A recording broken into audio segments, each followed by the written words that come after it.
तर मित्रांनो, आज आपण गोठ्यावर आलेलो आहोत कुंभेफळ येथे. तर आपण शेतकऱ्याला मुक्त गोठा का करायला पाहिजे याच्याबद्दलची सविस्तर चर्चा करणार आहोत शेतकऱ्यांसोबत. तर सुंदर पद्धतीचं या ठिकाणी नियोजन आपल्याला पाहायला मिळतं. पलीकडे त्यांनी शेड मारलेला आहे आणि अलीकडं झाडाखाली एकदम चांगल्या पद्धतीची सोय आहे. तो डॉक्टर इथे या. तर डॉक्टर सूरज तपसे यांच्या मार्गदर्शनाखाली या परिसरामध्ये आपल्याला खूप सुंदर पद्धतीचे हे जनावरं दिसत आहेत. डॉक्टर साहेब, मुक्त गोठा शेतकऱ्यांनी का करायला पाहिजे याच्याबद्दलची आपली जी चर्चा आहे त्याच्यामध्ये मी तुम्हाला पहिला प्रश्न विचारतो. मुक्त गोठा जेव्हा आपण केला याच्यामध्ये पहिला इम्पॅक्ट आपल्याला काय जाणवला, काय फायदा झाला मुक्त गोठा केल्याच्या नंतर? यांचा बी पहिला मुक्त गोठा नव्हता. त्यांनी गाई केल्या सुरुवातीला. नंतर गाई कोट्यामध्ये कोब्यावर बांधायला लागले कंटिन्यू मध्ये. कोब्यावर बांधल्यामुळे गाई वेल्या, एक दोन गाई वेल्या, नंतर मस्टॅटिस पकडायला लागल्या. तर मित्रांनो, जे तुम्हाला समोर गोठा दिसतोय त्या गोठ्यामध्ये आपण ज्यावेळेस पैसा वगैरे भरपूर खर्च करतो, पैसा खर्च केल्याच्या नंतर कोब्यावर वगैरे आपले जनावरं बांधतो, तर त्या ठिकाणी मस्टायटिस अगोदर झाला असं डॉक्टर साहेबांचं मत आहे.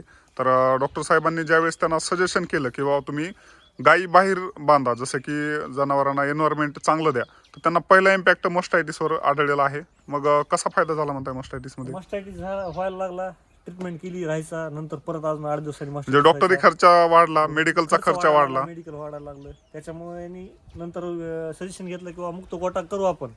मुक्त गोठा केल्याच नंतर यांचं काम पण कमी झालं आणि गायी पण निरोगी राहायला लागल्या. म्हणजे काम म्हणजे शेण वगैरे टाकायचा त्रास वाचला, त्याच्यानंतर शेण टाकायचा त्रास वाचला, पाणी पण दिवसभर मुबलक त्यांना भेटू लागलं. त्याच्यामुळं जे दूध आहे, दुधाचं प्रमाण वाढलं, जनावर फिरल्यामुळं स्ट्रेसही त्यांचा कमी झाला. स्ट्रेस कमी झाला, गाई दूध व्यवस्थित द्यायला लागल्या. गाई 1-2 लिटरनं दुधाला वाढल्या. मस्टायटिस मध्ये खर्च कमी झाला आणि तर झालाच नाही मस्टॅटिस. तर बघा शेतकरी मित्रांनो, एवढ्या साध्या आणि सोप्या गोष्टी आहेत जे की आपण रेग्युलर मध्ये करू शकत नाहीत. बघा आता की गाई रवंत व्यवस्थितपणे करायला लागलेली. गाई आपण मध्ये आलो तरी मित्रांनो, ही गाय उन्हामध्ये बसलेली आहे. आता ही रवंत इथं व्यवस्थित करते आणि ह्या ज्या गाय दिसतात तुम्हाला, ह्या इकडं सावलीला बसलेल्या आहेत. आता हिवाळ्याचे दिवस आहेत, काही ठिकाणी काही जनावरांना विटॅमिन D3 ची जी गरज आहे ते जनावर अशा पद्धतीनं बाहेर उन्हामध्ये बसू शकतं.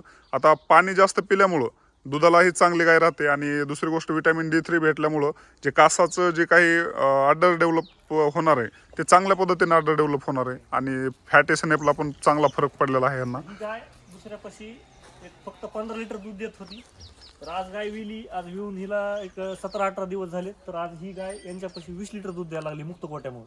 तर बघा मित्रांनो, मुक्त गोठ्याचा एवढ्या चांगल्या प्रमाणात फायदा मिळालेला आहे या ठिकाणी शेतकऱ्यांना. तर नक्कीच तुम्ही पण या ठिकाणी करू शकता. डॉक्टर साहेब, तुमचा एकदा परिचय सांगा. माझं नाव सूरज मदन तपसे, राहणार चंदन सावगाव, तालुका केज, जिल्हा बीड. तर डॉक्टर साहेबांच्या मार्गदर्शनाखाली हा गोठा कुंभेफळ गावचा आहे.